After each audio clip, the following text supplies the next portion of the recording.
I think this could work. Yeah, I think this could work. Yeah, this is way more comfortable. Let's see how you do under pressure. Yeah, I've been wanting this shit forever. I've been in the field with whatever they throw at me. Brush it off, pick myself up, moving on to the better. Hey. My name is Georg and I'm your host for the Nomadic Business Insight podcast. Before we jump into the second part of the episode, I just again wanted to thank everyone for listening into our podcast. It's been an amazing season 1. And for season 2, we got some really exciting news to share. But we'll wait with those news till the very end of the episode. For now, let's jump into the second part with Roger D. You are listening to LD Podcast. Would you like to publish with us? Tell us your story at www.ld.studio/podcasts. Edited and published by LD Studio. Okay, back for the closing part here. Yeah. So what do you think about passion letting drive you? In a way of it, it's because, as I say again, for me, I learned quite a lot from actually making a lot of mistakes or taking risk. And most of those risks that I learned from, I wouldn't say that I would regret any one of them, you know. So the passion from all of these things, I think I learned to actually project them into something much more better, appreciate them. And then I see so many things come from these things, you know. So the passion of things, I think you just learn from them and have a great meaning to just kind of prevail some of these things that you really want in life, you know. So, yeah, that's basically on my level of giving good passion to it. You believe young people today still try to go different directions with their music? Or is it all about finding something that gets streams? I find it hard in the young society to see sincere. It's like a sincere society that can offer something. Someone that is sincerely just experimenting with music and trying out and figuring out something what is really strong for them. I don't find it here. I don't see it here because I see a lot of followers, people who are not inspired by anything. So I think they're mostly inspired by the media. Yeah. And because I think their parents haven't come from a value of culture, like they didn't come from really urban culture. Or really musician culture. Where music is I feel like music is a very weak thing of Norwegian families. It's almost not there. I think yes.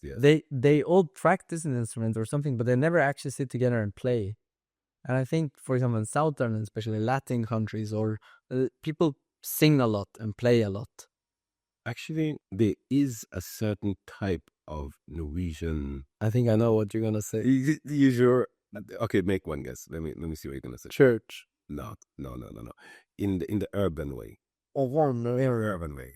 Because, for example, around Christian and Stavanger, it was till the 90s, and okay, it was like Christian. Anyone that breaks the rule, live or go against the system, those are the people that I see like House Mania in Oslo. Yeah. You know, these play splits. You see? So when I find that the music or the culture of anything that comes for like a roots or something from the Norwegian people, oh yeah, we stand for this. You know, I noticed that the music the culture of some of the best DJs come from that. For them to accept it, this guy and me rolled for many years before his name even becomes Anwepe.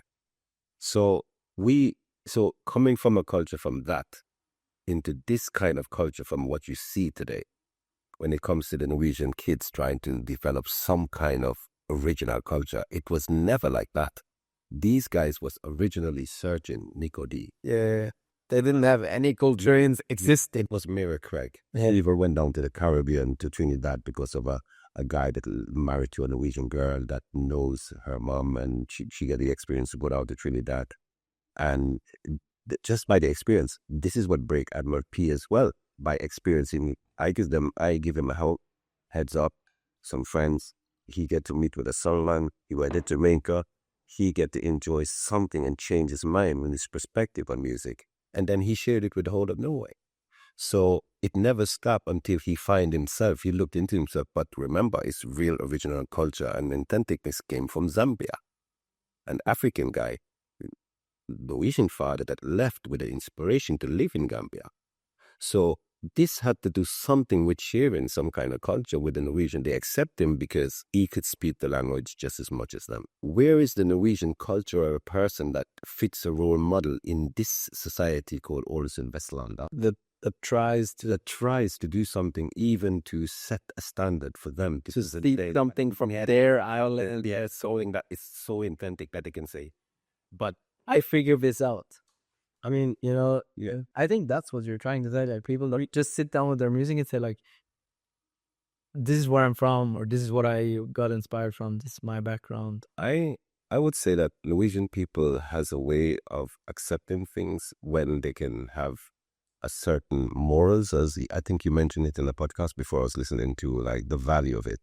If it's not up to our standard, we cannot we cannot settle for that standard, but still it's the same international standard. Yeah. And I think that if the international standard is Instagram, that's the same as a standard. You accept your kids to wear makeup and dress a certain way. It's where they got it from. They didn't get it from the shopping mall. They got it from the internet. Yeah.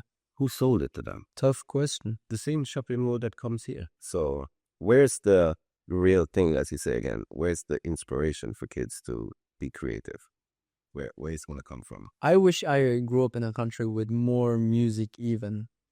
I am not, I don't have a very musician, how can you say musician gene? Like a gene of a musician?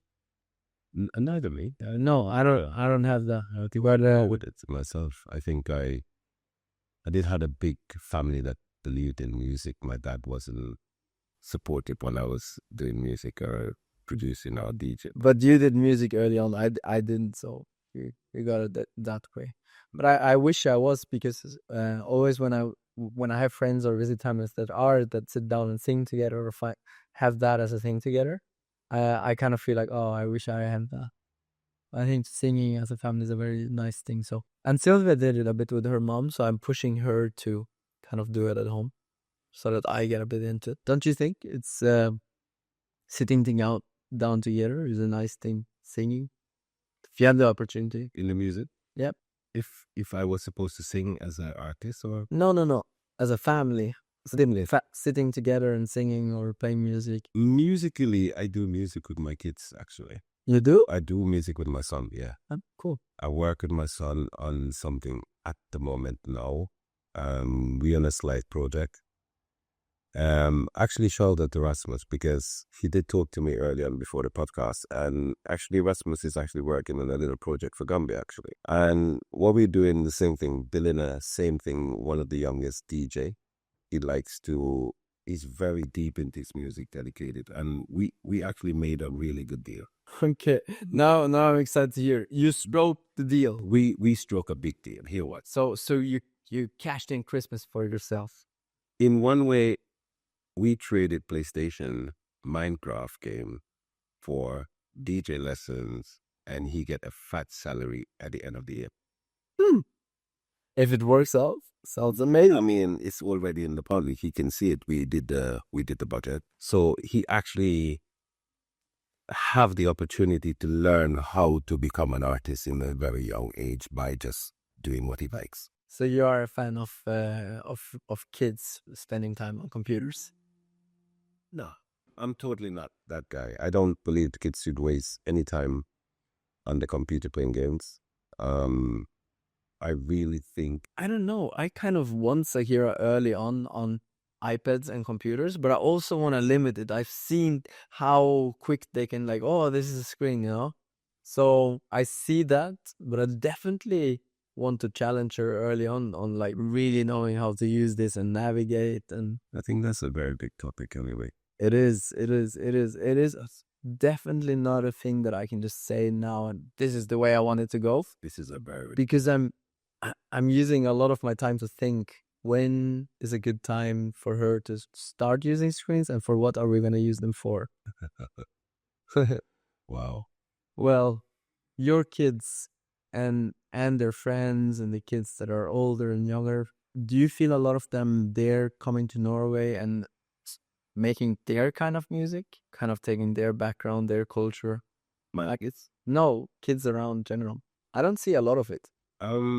I see more in it in the, let's say, Arabic and some of the African cultures, especially around Oslo and the capital and the biggest cities, but not much around in Norway. The diaspora kids, the mix around in the village, everywhere. I am not too much in contact with the Norwegian side of pop music, actually. I'm not too much in a flow with it. Mostly the reggae, some of the hip hop, and some of the art. But are there, let's say, young kids, 17 years old, here in this region, trying to do something inside Reggie? Actually, I did heard about, I cannot give you the name. No. I don't know the name, but I did heard of a cultural movements here with different, it was dancing and singing, and they usually have it in the art center or something here. But For kids? It was kids and different cultures. Fargelike?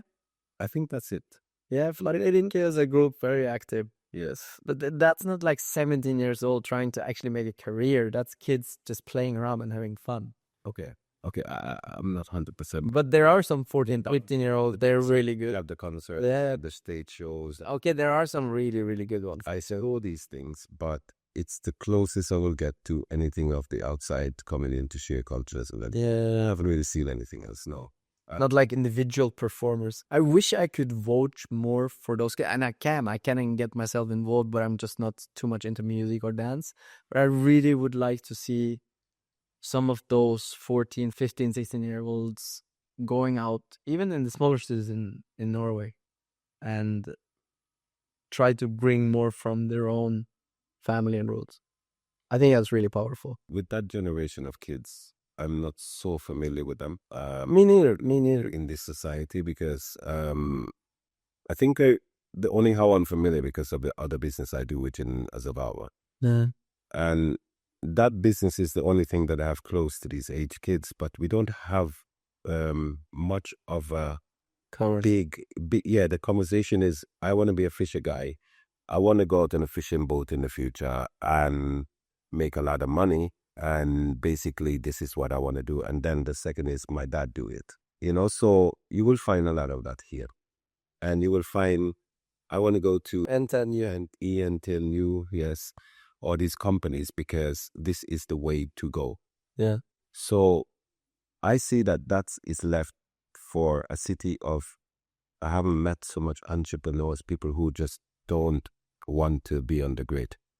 They just can't see anything that any other way to actually embrace something else that can help them in life. So I don't really know. And I think the music side of them and the culture and the music side of it, the kids who comes here as well, I have never seen them try anything else but the normal media set goals. Hip-hop music, the same hip-hop of the Western mentality, look good, Clementine, nothing urban, and a few of them will use the African Afrobeat styles to try to interlock the culture here. But as I say again, if they do not have a culture that is exposing people on the internet as well in a good way, if you're going to sell them, you have to sell them for the kids in a certain kind of way. And that kind of culture is not sellable. I don't see it's adult. It's not helping kids to be anywhere better for themselves. I see it's stressful. It's bringing fashion. It's bringing a certain type of looks. It's bringing certain type of material, the materialistic way. Nothing inwards. Everything in the outwards they are looking for. So anything for the foreign people, when they come here, they lose themselves. They don't want to share their culture. That's, I think, why I ultimately want to get out of here, or am on my way out of here, is because I don't know if it's the rain or the clouds. It's something with this bubble, I think, on the West Coast here, that they are a lot inside themselves. I think because of the climate. Because of the climate. And I just prefer being in a more outgoing surrounding. Yeah. I do. Yeah. Being out and meeting people. Let's say, just go in the park, or, people hang around outside. Very hard and honest to go out and just randomly bump into 10 good mates because they are at the same spot enjoying the same thing. Because you would have to call them and arrange to pick them all up on their doors. I would really love to do the things that you know you have done in certain places to have a good time. It would be good to do it, at a certain time. But if you don't have the opportunity, I mean, some people said, yeah, you could go down to what's the name of this place here, just in the city here, where everybody goes, down at the water there. Okay, Brusena? Brusena. Say that's Brusena. And you can go on the other side of the river, Yeah. the water there. You can choose which side of the bridge. But it's been there for 10 years. You know what I think? Oh, isn't it similar? Same people. A bridge on the other side, so it gets a circle. I mean, with the Molo. Why has honestly not become a circle like ages ago? Then I could think about how many nights you would walk around. I mean, would you? Yeah, it's the best place to walk. If I actually could walk around, I would do it. But I don't like the idea of walking back and forth the same place. That's me though. I mean, this is honestly, When I'm out traveling with Silvia, if we're out walking somewhere or doing something, I'm always looking for a round. I never ever walk back and forth. Sometimes I have to do it though, but I don't like it. I think like 4 years ago. Yeah. 4 years ago. And Sylvia slept under a rock on Christmas Eve. Me and Sylvia. We were in Nepal and we were hiking up. And nobody checked like the dates. Yeah. But then a day before, we were like, maybe we should check the 23rd. Okay, tomorrow we're going to try to cross this ridge. So we have to sleep as high as possible and there were no huts more. And she was like, are you really going to make me sleep under a rock on Christmas Eve? And I was like, are you so affectionate that you want to stay another extra day here in the valley just to have Christmas Eve under some trees instead? Or do you want to go further so we can get to the cabin? No, this year, as it looks like, we are in Morocco. Have you been to Morocco? No, I haven't ventured too much in that region too much. No? No. Never in the northern African countries along the Mediterranean Sea? No. I venture in West Africa, Gambia.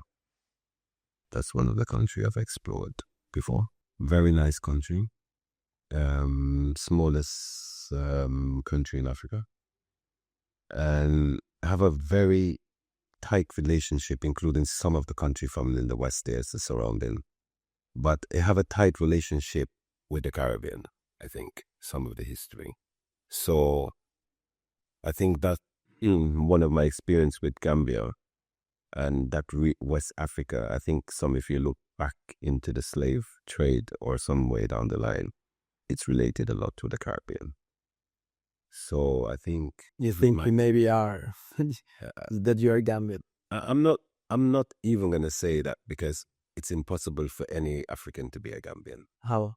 It was never African that actually give the name of these colonials area. It was all divided in colonial days and so much days, 100 days ago, years ago. So these countries was belonging to different tribes, you see, and different tribes, there were so many different tribes roaming in Africa. Yeah. And after colonial days, this is when you see these places become cut out and single out, and who owns this? The British, the French, everybody start to go in and take their pieces. Let's not jump into the tragic. I hit it on tragic history. But as I say again, this is what I said. This is from other topics. But as I say again, if you were supposed to say if I'm from Gambia, I wouldn't say I was from Gambia. I was from Africa. But I would say that all black people come from Africa. Roger that, sir. That's basically what I say. I think I'm a person that always looks a lot forward to Christmas. Christmas is very important. I think and Sylvia has made me feel that Christmas is so important. But maybe that's when she's very fond of it, very Norwegian. Mm. Did you have anyone in your family that was kind of? Was your mom like fond of Christmas? I think my whole family is basically fond of Christmas because of how we live our Christmas ways, and our tradition is totally different than Norwegian tradition. So for Christmas, for us, is a little party up in there, a little bit of drinking, a really because Christmas Eve is all about. But same in my family. We drink a lot. No, but we do it in a different way. Because I remember my first year in Norway. I was so getting ready for Christmas Eve, the 24th, man. I was so getting ready. And they're like, yeah, this is Christmas Eve. And when I dressed up, I was like, yeah, where the party's at? Where are we going for the party? So the first Christmas, I was like, my ex was saying, no, we just go and chill at mom's place and just eat dinner and come back home. And I'm like, no street party, no get up and go out and everybody get pissed drunk and wake up like early, cool into the table for the Christmas breakfast on the 25th in the morning. No, none of that. And I was like, nah, this what? No party? It's like party afterwards. It's like, yeah, we still get party afterwards, but some party during Christmas, like, nah, everybody just locked down. It was a ghost town. And I just said, what? And then you went to her parents' place. And yeah, and it was absolutely my first shock of what is. Did you like it? In a sense of manner, yeah. I wouldn't say I liked it better than what I'm used to, but it was okay. I can say that, yeah. Yeah, you had a good night. It was good several times after this, but I wouldn't say that Christmas is the most best time for me. So if let's have a little back and forth. Yeah. If we were to blend the best we know from our home countries, Yeah, with the Norwegian Christmas, what would it look like? You can go first, or do you want me to go first? well, you go first. All right. Mm. I think what I love about German Christmas is much better food than the Norwegian Christmas. There are certain things in Norway that are really good. Yeah. Certain things, like, for example, there are some like darker sausages that are really like fried and cut up and nice. There's a lot of good dishes, but the German Christmas food culture is more very, very elegant, long cooked food. Yeah. Like, for example, a goose and klöße and like different cabbage, and nice sauces and wine. So I'd say in many ways it's more Norwegian food a lot into showing off how many dishes they can have. Yeah. And then none of them end up being like extremely great. Yeah. Yeah. They're okay most of them, and you get really full because there's just so much to choose and eat. But in the end of the day, I think I would pick the one amazing dish my grandmother would make, and everyone sit around, and then it's like pre and main, and she comes out with every dish so proud, and everyone is like, really happy for her and loving the food. It's just different culture than just like everyone sitting down and they're like, skål, and then they run over to other table and pick like their food full. It's like a Viking feast. Yes. It's more like that for me when I see it. Togetherness is like, for me, is when people get to really be themselves. If honestly you haven't seen the family for so many years or a year or so, it's for you to patch up them ends and show love. Yeah. It's for you to actually take away the regrets. That's the one time of the year you kind of like, you know what, even though I don't like my aunt, I'm going to tell her. I'm not going to pretend that she's okay at the end of the table. I'm going to have that squash with my aunt, but we're going to get drunk and we're going to laugh and we're going to put our tails behind. This is just a culture. We have more things in life to do. So in our culture, we have much more of a get together, have the same food that grandma used to make or mom make, and she told her grandma how to make this pepper pot. And that pepper pot or that fruit cake or that rum cake is just how my grandma made it, my mom made it. And we don't need too many different things. You can bring other things. But those authentic things that my grandma, great-grandma, and my grandma been making, we need that. And we need to taste that. You know what I mean? So that's how Christmas is. So one of the best Christmas I've had since here is when I started to have contact with my sister and started to have another friend. And she started to really bend this recipe, And out of the whole thing of it, I started to bend down the recipes, get the recipe to my friend. I would send them, you need to make this. We need to set up this. And until I started eating the food from my sister, when they send the recipe from America and tell me, yeah, you can find this, and they actually post some of the ingredients from America, that's when I started to feel that taste of home.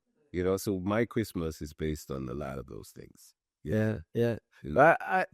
I really appreciate that we get into it. In the beginning when I was like, come on, let's share a bit about our Christmas tradition. You were like looking at me like, oh fuck, Christmas. I'm not gonna talk about that. I'm not gonna talk. Sometime in a single life as well, I had some really quiet because But you have some fun memories. I had some fun ones. Well, we got to touch into Christmas.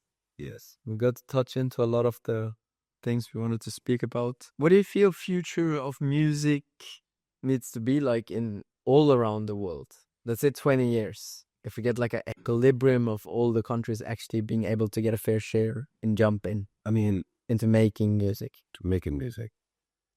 I think actually I'm settling with a project like that at the moment. And that project is bringing new music to a new place of scene as well. I did some research for quite a few years with that place, but what it is, it's because it's a different language, different culture, different scene. But where is this? In Gambia. Gambia. Yeah. And it's not only because of the country, it's because of the language too. And it's one of the most spoken language in West Africa, like Swahili, Mandinga, this kind of language. Okay. To target artists that reach millions. So because of that language. Yes, you see. So one of the things I notice about the music industry in Africa with the Afrobeat business, that side of the business is not contributing towards Africa's struggle, means of source. It's not really giving back Africa or selling Africa in a very good way. You mean other places in the world? Yes. So the music side of it for me is that Gambia has much more a reggae. Certain part of Africa, like certain parts embrace reggae music good, and obviously reggae music is freedom of people. This is what Africa needs. Yeah. So from my thing about Africa, that I love it, Gambia is next to really like the reggae capital of Africa, because there's so many people embrace it, just like Jamaica, like the Caribbean. Oh yeah, I didn't know that at all. That puts it in a whole new light that you want to go there. Yeah. So I came from a culture before I went into electronic music, drum and bass, techno music, and all this music, and I did in my life. Reggae was my first love when it comes to music. And when I found it in Gambia and realized Gambia was such embracing it just as much as Jamaica, I was like, oh, it's my roots again. So that's why when it comes to recording that music in the Jamaican style, in their language, in the Jamaican ways, and the reggae style, it's quite big in Gambia, because the way how Gambians embrace the Jamaicans, it's remarkable. You can get a hip hop guy that goes there, people go, but 10 times the amount will go if it's a Jamaican reggae artist. Wow, that's really cool. So it's like a big place to go for Jamaican artists. Yeah, and a lot of people don't know that, because it was a very big struggle in Europe to kind of move some of the reggae festival to Africa. Oh, that's another topic we can touch, because it's kind of touchy topic, and there's a lot of things about that. I think we need to save it for a future. Yeah, I would say you did, because it's a very touchy topic and a long topic when it comes to the reggae music in Europe. And I'm excited to talk with you in a couple of years and see when you've gone to Gambia, and let me know what about it. I wouldn't say that, because I'm still here. Yeah, that's true. And I wouldn't want to say that I'm done with contributing to Norway. Norway's done a lot for me when it comes to the ability to see other things. So I'm not finished with Norway. I'm still thinking that there's so much hidden gems in this little socialism here. So I have, there's a lot of criticism towards domination with the culture. But there's still opportunity, because, as I say again, you made it somewhere. And if you kind of look at the generation that is coming up after you, if they get inspired by you, because remember, as I say again, there's no other leaks of inspirement here. There's only a bunch of people who love to follow each other, and they take pride in that. I love that. They pride in not stepping outside, So you have to be very, a certain way. I was kind of doomed to it. I'd seen too much in my childhood to be staying in that line. I wouldn't know that, I'm happy that I didn't really have a mix of a culture that I can teach my kids as well, that this is not all to it. I'm really excited of having a diaspora kid, my own, Yeah. And Silva is half Philippine and half Norwegian. I'm full German. We grew up in Norway. We're probably not going to live in Norway later in life. She's really fun. How old is your kid? 1 year, 1.5 year more now. So no, it's going so fast. Cool. Did you feel it went fast? Too fast? Because you have old kids. I didn't put a time on it with kids. No, but do you kind of sit with the feeling like, oh, that was a good time, that it passed fast, like. For me, it's still going. Yeah, it's always going. It's not, for me. I don't think it was supposed to. It's going fast and productive, and very good. Yeah. The kids. Yeah. So for me, it's. What are you trying to say? You just enjoyed the whole ride? No, there's ups and downs. Yeah, but still, there isn't. It's a good flow. Yeah. I wouldn't say that they deserve any more or less than what they're getting, when it comes to good kids or bad kids. And everyone deserves that challenge. And I think that if they have good challenge in the beginning, they can face the world in a better place, I think if they just sit and have everything on a spoon, it's just horrible for the future life in what we go into today, so. We've been sitting for a while. Yeah. But it's been a really nice chat. It's been a beautiful chat. And yes. It's hard to say what to say to round off a year. It's been a good expression for the year for me. And it's good to actually kind of sell it a little bit as well, kind of expose it and share it with other people. I think it's been good for me to do that because, as I say again, a lot of challenge make things for me a lot more, make things a little bit more good. So having those challenges was good, and having the opportunity to kind of do things different out of the box and be very good and achieve them things. It's just thinking out of the box as well and living out of the box. I'm just like listening in and thinking, I'm really happy to. It's good to enjoy. It's good to enjoy the ride, and I really value to see a lot of people around me now having a really good time. Yeah, it's nice that people settle in their places. Do you like seeing that? People around you when they kind of like lock in, like when you see they enjoy it, Yeah, I do. I do that a lot. Yeah. Me too. I'm one of that person that like when people do get through with things. Yeah. I'm one of the happy, envious person. When I see some of my good pens just nailing something they really want to nail, that makes me happy. Because when you achieve those things yourself, you kind of feel very comfortable with people who are achieving it. So you kind of get this boost of like, let's go, man. Let's go. But also, sometimes it just falls in place more easy as well. It's not always that it has to be a big push. So, but I feel for me, winter is always a time where I come out and a bit new luck again. Like there's always something changing a bit throughout the winter. I mean, good for some. I'm not the winter end of the year resolution guy. No, me neither. I'm not that guy. No. So I don't need. It's not that I go and wait for the new switch and like, oh, my pass is gonna be deleted now and I can restart. I'm just. Do you know how I look at New Year? Yeah. I think do you know it? You're like, yeah, I know it. No, I mean, I can see mines. I can see mines once. New Year, like the date switch, not the fireworks and all thing. I just look at it at like a click. I remember. You get a little click in your head. I saw you the one before that one, up on the hill with a boombox on your back, fireworks all around you. On the top of this Hagen up here, beautiful. Yeah, really. So I think that was one of them. I see. Yeah, we break that holiday, and I didn't even think about it. We just woke up there, and you were up there like, beating with this box, making a lot of noise, and that's something. What I'm saying again, the change.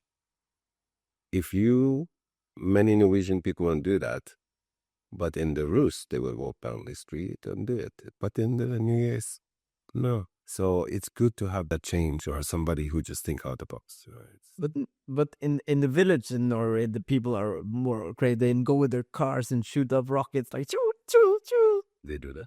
In Ørsta, in the Ronek village, you're not a big fan of like a bit of Western cowboy. No. No, it's okay. It's okay, Roger. Don't cry. This is amazing. Don't cry. Well, it's been an amazing chat. I really enjoyed this one, and it's been good to have you out. And I hope to talk soon again, one day. I also too. I hope we do this podcast again. This is a journey. I like it. Yeah. Well, thanks for coming again. And thank you. Good work, man. That was a really good chat. Yeah, it's a nice one. What a story. I mean, what a man, to be honest. And I have the great honor to call him a good friend. So thank you, Roger, for doing this episode with me. I really had an amazing night that weekend. I'm really glad we got to share that time. And also all the nights and days we've shared together in great conversations. I'm really appreciative of those. So thank you for being a person in my life. I hope to see you a lot in the North. You're always welcome to our family home. And I hope you take opportunity of that a lot. And with that, guys, I just want to give everyone listening in to this podcast a massive shout out, because you have been inspiring me. When I started, I thought that one of the main purposes of doing this podcast show was to inspire others. But I've actually discovered throughout these recent months that it is more to inspire myself and all the people that have started to make podcasts together with us. I don't know if you knew, but in the course of November and December of 2024, LD Studio went from publishing 0 podcasts to publishing over 10 podcast shows with different private hosts, companies, and organizations in Scandinavia. So it's been a massive change for us. And to all the people asking us why we are doing podcasting and why we're taking it so seriously, we've kind of answered the same thing.